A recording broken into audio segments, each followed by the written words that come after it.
Tulog muna kayo, ha?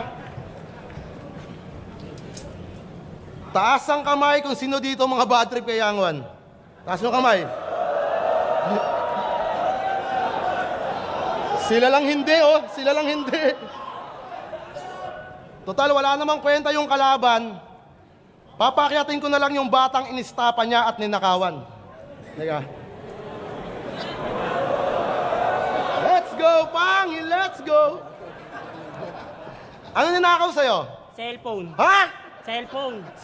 Nagnakaw ka ng cellphone? Hayop ka nga! Yang wala kang puso. Android ka ba? Magkano yun? Magkano yun? 5-5. 5-5. Utang ina mo, 5-5 yun, ha? Ano ba? Quintas. Quintas! O sige, walang problema. Kaya pala maingay yung aso, ganyan talaga pag may kadena. Quintas.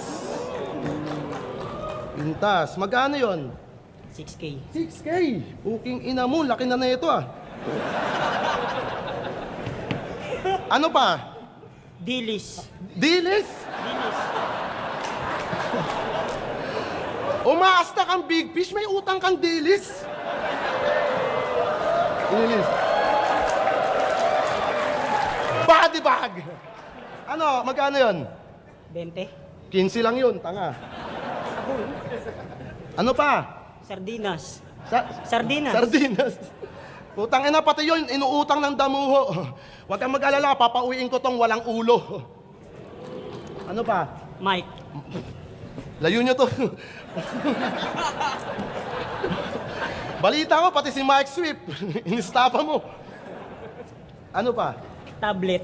Tablet, grabe ka naman. Ano, para kang nasa capsule, no? Binalik ka sa nakaraan. Baba ka na, Toy. Baba ka na. Pibus, bawas mo sa tip niya to, ha? Yo! Welcome back sa PSP. Nagbabalik tong wannabe na puro yabang kakupalan, sadyang gutom yan, honestly. Habang kami nagpaka-Big Mac, tinuring na Big MC, ikaw ay piniplex mo pa pang lilibre sa Jollibee, tang ina ka. Manlibre man ng Jollibee, itong bata ni Kuya Andrew, iba pa rin yung aming value. Ikaw pumipila sa loob habang ako ay nasa drive-thru. Alam nyo na sinong maugong, di niya to natungtong pare. Ginagawa niyang pasalubong, panawid gutom namin sa biyahe. Real talk! Tas magyayabang ka sa amin, wala ka ngang makain. Tirang ulam sa karinderya, inoorderan niya na lang ng kanin. Isa kang buraot, kaumay at salot sa buhay na piling tiga.